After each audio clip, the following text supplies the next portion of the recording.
ओम श्री गणेशाय नमः। ओम वक्रतुंड महाकाय सूर्यकोटि समप्रभा निर्विघ्नं कुरु मे देवे सर्वकार्येषु सर्वदा। या देवी सर्वभूतेषु मा स्कंदरूपाय संस्था नमस्तस्यै नमस्तस्यै नमस्तस्यै नमो नमः। ओम नमः शिवाय। जय माता दी। नवरात्रि के 5वें दिन आज हम माँ दुर्गा के स्कंद माता के रूप की साधना करते हैं, पूजा करते हैं, इन्वोकेशन करते हैं। माँ स्कंद माता जो है वो हमें मोक्ष देने वाली है। मृत्यु लोक पे ही या मृत्यु लोक यानी कि पृथ्वी लोक पर भी हम सभी दुखों से मुक्ति पा सके, मन के अंदर जो हमें अपना सेटिस्फेक्शन है वो मिल सके, हम सभी दोषों से दूर हो सके और उस मोक्ष के अनुभव को मृत्यु लोक पे ही प्राप्त कर सके, वो हम माँ स्कंद माता की साधना से प्राप्त कर सकते हैं। आज के दिन साधक को साधना बहुत ही सावधानी से भी करनी चाहिए और बहुत ही प्रेम पूर्वक भी करनी चाहिए और जरूर करनी चाहिए, क्योंकि आज के दिन जो भी साधक साधना करता है उसे एक साथ दो बेनिफिट मिलते हैं। अर्थात वो माँ की तो साधना करता है और माँ के साथ साथ भगवान कार्तिकेय अर्थात स्कंद भगवान, स्कंद जो है उनका कुमार कार्तिकेय का ही दूसरा नाम है। और जैसा कि हम जानते हैं कि माँ पार्वती के जो पुत्र हैं कार्तिकेय और उनका नाम स्कंद है, इसीलिए हम माँ को स्कंद माता के नाम से आज के दिन जानते हैं। कल जैसे चौथे दिन हमने देखा था माँ ने पृथ्वी की संरचना की रचना की और आज वहाँ हम उत्पत्ति के रूप में, वात्सल्य के रूप में माँ को देखते हैं।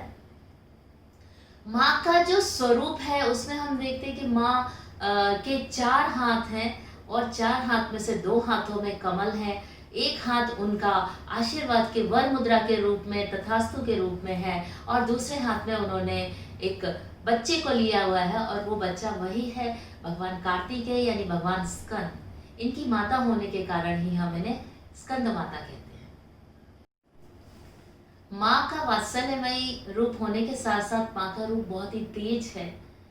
उनके सूर्य का जो तेज प्रकाश है वो माँ के मुखमंडल पर है और इनकी साधना जो करते हैं तो यहाँ से हमारी जो जर्नी अब तक चल रही थी चक्रास के भेदन की, जो हम अनाहत चक्र पे कल हमने अपनी एनर्जी को केंद्रित किया था, आज हम माँ की साधना में इसे विशुद्ध चक्र तक लेके आए हैं। और ये जो चक्र है विशुद्ध चक्र या थ्रॉट चक्र, यहाँ से हमारी जो यात्रा शुरू होती है वो अध्यात्म के उस मोड़ पे आती है जहाँ पर हम कुंडलिनी जागरण के रास्ते पर पूरी तरह से चल पड़ते हैं, हमारा वो द्वार खुल जाता है।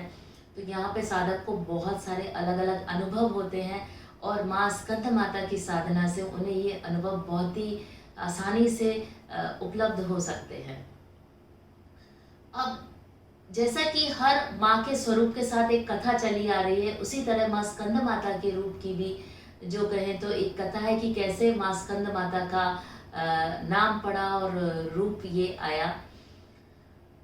तो जैसा कि देवी पुराण में और स्कंद पुराण में भी कहा गया है, राक्षस यानी असुर और देवता, इनके बीच में हमेशा युद्ध चलता रहा है, अभी भी चलता है दूसरे रूप में और तब भी चलता था दूसरे रूप में। तो ताड़कासुर नाम का एक राक्षस हुआ।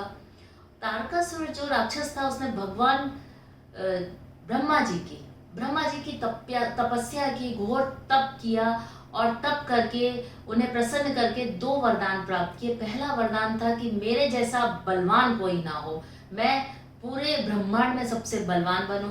भगवान ने कहा तथास्तु। दूसरा, क्योंकि ताड़कासुर जानता था कि भगवान शिव जो हैं वो ब्रह्मचारी हैं और वो विवाह नहीं करेंगे, तो इसीलिए उसने चालाकी से वरदान मांगा कि मेरा अगर वध हो भी तो भगवान शिव के पुत्र के द्वारा हो और किसी से ना हो।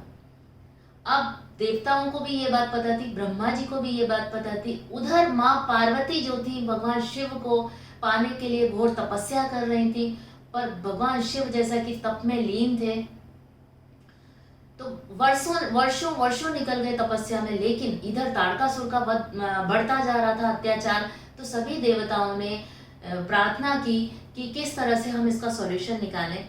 तब उन्होंने कामदेव को अपने इस काम के लिए आग्रह किया कि आप किसी तरह से, कामदेव भगवान जो है वो काम की भावना को, प्रेम की भावना को जागृत करते हैं। तो आप जाएं और भगवान शिव के ऊपर ऐसा वाण चलाएं कि उनके अंदर वो कामाग्नि जागृत हो, वो माँ भगवती की बात सुन के उनसे विवाह करें। तो ये स्टोरी भी सभी ने आपने सुनी होगी। कामदेव भगवान जब उन पे वाण चलाते हैं भगवान शिव के ऊपर, और वो फिर बहुत ही क्रोधित रूप में उठते हैं, और उनका क्रोध जो है वो पूरे ब्रह्मांड को नष्ट करने वाला है। लेकिन जैसे ही कामदेव आते हैं वो पूरी तरह उनको भस्म कर देते हैं। ये अलग कहानी चली जाएगी। तो हम आते हैं कि भगवान शिव की साधना वहाँ भंग हुई, और उसके बाद माँ पार्वती की जो तपस्या थी वो भी सफल हुई, और वहाँ माँ पार्वती के साथ भगवान शिव का विवाह हो जाता है। किंतु काफी समय होने के पश्चात भी कोई संतान नहीं होती है। अब देवता फिर से चिंतित हो जाते हैं कि क्या करें। फिर वो प्रार्थना करते हैं कि क्या करना चाहिए। भगवान शिव कहते हैं कि मेरा वीर्य इतना ज्यादा ज्वलनशील है जिसे कोई सहन करना बहुत मुश्किल कार्य है।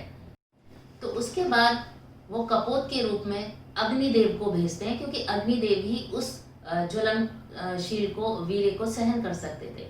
भगवान शिव जब अग्निदेव को देखते हैं कपोत के रूप में, तो अपना वीर्य वो उनके ऊपर छिड़क देते हैं, और वहां से भगवान कार्तिकेय की उत्पत्ति होती है, और उनका नाम स्कंद भी रखा जाता है।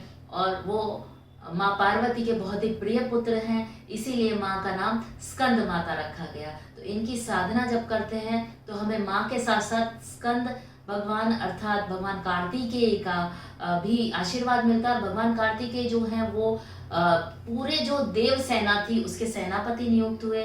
जब देवासुर संग्राम हुआ उसमें उन्होंने सभी राक्षसों का वध किया, और इसके साथ साथ उन्होंने ताड़कासुर का भी वध किया। तो यहीं से माँ स्कंद माता की पूजा का, उनकी साधना का और उनको इन्वोक करने की प्रथा चली आ रही है।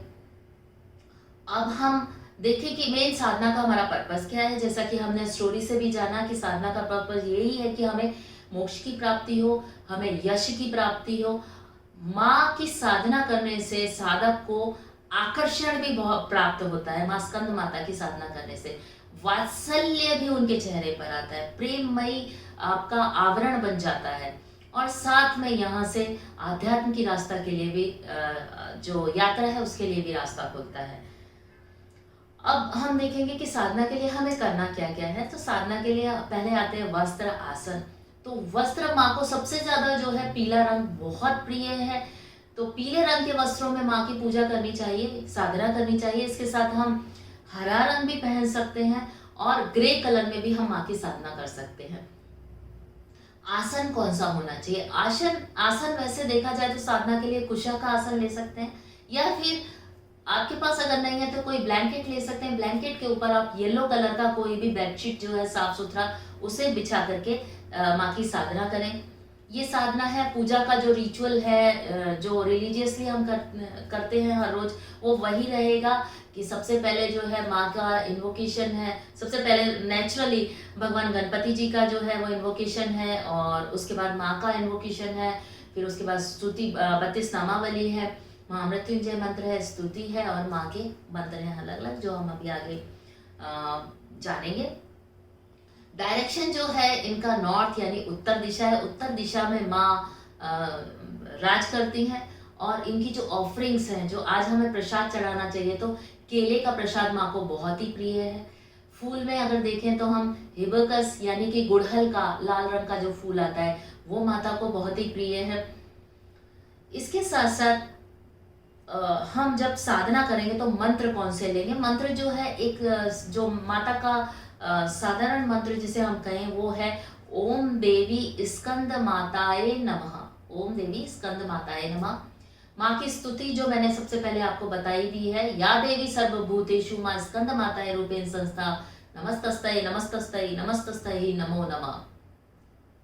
अब जो साधक हैं उनके लिए यानी कि जिनको कोई ना कोई पर्पस के लिए ये साधना कर रहे हैं, उनके लिए जो मंत्र आएगा वो बीज मंत्रों के साथ आएगा। वो होगा ओम ऐं ह्रीं क्लीं स्कंद माताए नमः। ओम ऐं ह्रीं क्लीं स्कंद माताए नमः।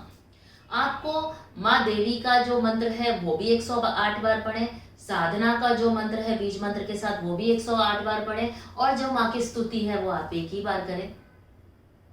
इस तरह से माँ को आप ऑफरिंग्स के साथ, मंत्रों के साथ, फूलों के साथ और अपने समर्पण के साथ प्रसन्न कर सकते हैं। हर देवी माँ का कोई ना कोई एक ऐसी जड़ी बूटी पर भी आधिपत्य होता है जिसको अभिमंत्रित करने से हम उसके गुणों को कई गुना बढ़ा करके अपने को स्वास्थ्य का लाभ भी प्राप्त होता है। तो माँ स्कंद माता की जो जड़ी बूटी है वो आती है अलसी अर्थात फ्लैक्स सीड। तो फ्लैक्स जो है उसके ऊपर माँ का आधिपत्य है। हम जब आज पूजा करें तो अभिमंत्रित करते समय, मंत्र करते समय हम फ्लैक्स को अगर अभिमंत्रित करते हैं तो फ्लैक्स सीड के जो गुण हैं वो कई गुना बढ़ जाते हैं। फ्लैक्स जो है अलसी वो हमारे त्रिदोषों का नाश करता है अर्थात वात पित्त कफ, इन तीनों दोषों को खत्म करके इनको बैलेंस करता है। इसके साथ साथ जो शरीर के अंदर B12 है उसे बैलेंस करता है। ये एकमात्र ऐसा फूड है वेजिटेरियन जिसके अंदर B12 बहुत प्रचुर मात्रा में मिलता है और जो बोन्स के लिए भी बहुत ज़रूरी है, हमारी मसल्स के लिए भी बहुत ज़रूरी है। तो जब हम इस तरह की अभिमंत्रित फ्लैक्स या अलसी खाते हैं तो उसके कई गुना जो फल है बढ़ के हमें बहुत ही अच्छे रिजल्ट्स मिलते हैं। तो आज सभी हम मिलके माँ स्कंद माता की साधना प्रार्थना करेंगे और उनके आशीर्वाद को प्राप्त करेंगे जिससे आने वाले जीवन में हमें भी मोक्ष के द्वार इस मृत्यु लोक पे ही खुल जाए और यश कीर्ति आकर्षण के साथ साथ प्रेममयी वात्सल्यमयी छवि के साथ साथ हम आपस में सभी को एक साथ सौहार्द पूर्वक समय को व्यतीत करते रहें इस मृत्यु लोक पे। आज के लिए इतना ही। कल हम माता के एक नए स्वरूप के साथ फिर से मिलेंगे। तब तक के लिए ओम नमः शिवाय, जय माता दी।